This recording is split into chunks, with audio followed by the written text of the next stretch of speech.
అందరికీ నమస్కారం అండి. Welcome to my YouTube channel Rudra rocks. అందరూ ఎలా ఉన్నారండి? అందరూ బాగుండాలి. ఓం నమః శివాయ. ఈరోజు నేను ఒక రెసిపీతో మీ ముందుకు రాబోతున్నాను. అదే అరటికాయ ఫ్రై. ఎప్పుడు మనం చేసుకునేలాగా కాకుండా కొంచెం వెరైటీగా చేద్దాం.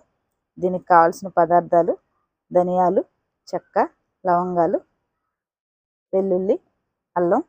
ఇవి కొంచెం ముందుగానే మిక్సీలో వేసేసుకొని గ్రైండ్ చేసుకోవాలండి మెత్తగా.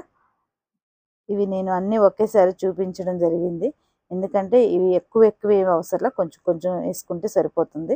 ముందుగానే ఉడకబెట్టుకొని అరటికాయలు చక్రాలకు కోసుకొని కొంచెం ఉప్పు పసుపు వేసుకొని ఉడకబెట్టుకొని ఇలా ఉండాలండి. మీకు కలర్ అందుకే అలా కొంచెం పసుపు వేసాను కాబట్టి కలర్ అలా అనిపిస్తుంది. దీనిలో ఇంకా వెరైటీ ఏమీ లేదండి, అందుకే మీకు కలర్ అలా అనిపిస్తుంది, వేరేగా అనుకోవద్దు. ఉల్లిపాయలు నేనైతే 2 వేసుకుంటున్నాను. మీకు కావాలంటే ఒక ఉల్లిపాయ వేసుకోవచ్చండి. ఈ ఫ్రైకి ఒక ఉల్లిపాయ అయితే సరిపోతుంది. కొంచెం గ్రేవీ కావాలనుకునే వాళ్ళు 2 ఉల్లిపాయలు వేసుకోవచ్చు. ఇవన్నీ ఇంగ్రీడియంట్స్. మీకు అల్లం, వెల్లుల్లి, ధనియాలు, చెక్క, లవంగాలు ముందుగానే మెత్తగా గ్రైండ్ చేసేసుకున్న తర్వాత ఉల్లిపాయ కూడా గ్రైండ్ చేసేసుకోవాలి. మెత్తగా వేసేసుకున్న తర్వాత ఇదిగోండి మిక్సీ పట్టేసాను. మొత్తం ఇలాగా మెత్తగా గ్రైండ్ చేసేసుకోవాలి. ఇలా వేసుకున్న తర్వాత మీకు చూసారా కలర్ మీకు కొంచెం ఎల్లోగా అనిపిస్తుంది. దీనిలో నేనేం పసుపు వేయలేదండి, వీడియోనే మీకు అలా అనిపిస్తుంది అంతే. కొంచెం బాండి పెట్టుకొని నూనె కొంచెం ఎక్కువగానే పడుతుంది. నూనె వేసుకొని ఈ అల్లం వెల్లుల్లి పేస్టు మొత్తం బాగా ఇది ఫ్రై అవ్వనివ్వాలండి. కొంచెం ఫ్రై అయితే దీనిలో ఉన్న పచ్చివాసన అంతా పోతుంది. మీకు ముక్కలు ఇప్పుడే వేయకూడదు, వేస్తే కొంచెం పచ్చివాసన పోదు. అందుకని ఇది నేను వీడియో అయితే 3 నిమిషాలే కదా, 3 నిమిషాల్లో అయిపోయింది అనుకోవద్దు. కూర కొంచెం టైం పడుతుంది. ఈ టైంలో మీకు ఒక విషయం చెప్తానండి. నన్ను అందరూ అడుగుతున్నారు, మీరు కనబడరా వీడియోలో అని. నా సబ్స్క్రైబర్స్, నేను కనబడతానండి. ఒక మంచి వీడియోతో మీ ముందుకు వస్తాను.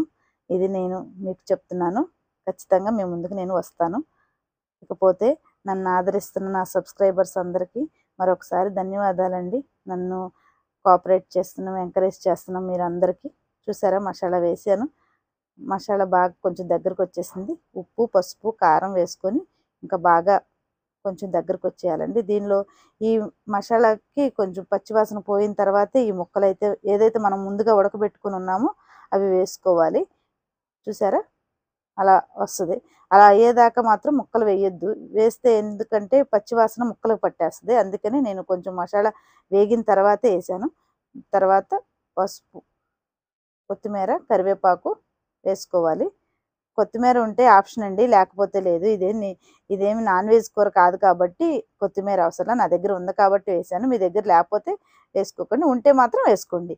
చూసారా అలా ఫ్రై అవుతుంది. ఇది మాత్రం చాలా సిమ్లోనే వేపాలండి. ఇది ఎక్కువ హైలో మాత్రం పెట్టద్దు, ఎందుకంటే నూనె కూడా ఎక్కువే పడుతుంది, టైం కూడా చాలా ఎక్కువే పడుతుంది. ఫ్రై నిదానంగా ఫ్రై చేసుకోవాలి, ముక్క ఏమి చెదరకుండా. చూసారా నేను అసలు ముక్క ఒక్క చోట కూడా ఎక్కడైనా చెదరకుండా వేపాను. చూసారా బాగా వస్తుంది ఫ్రై, చాలా చాలా టేస్టీగా ఉంటుందండి. మనం నాన్ వెజ్ తినని రోజులో ఇది కొంచెం సాంబార్లోకి కానీ చారులోకి కానీ వేసుకుంటే చాలా అద్భుతంగా ఉంటుంది కూర. ముక్కలకి ఉప్పు పట్టి, ఉప్పు మాత్రం చూసే వేసుకోండి, ఎందుకంటే ముక్కల్లో కూడా కొంచెం వేసుకుంటారు కాబట్టి చూసే వేసుకోండి. టోటల్గా ఇలా వస్తుందండి ఫ్రై. ఈ వీడియో కనుక మీకు నచ్చితే లైక్ చేయండి, షేర్ చేయండి, సబ్స్క్రైబ్ చేసుకోండి. నన్ను ఆశీర్వదించండి.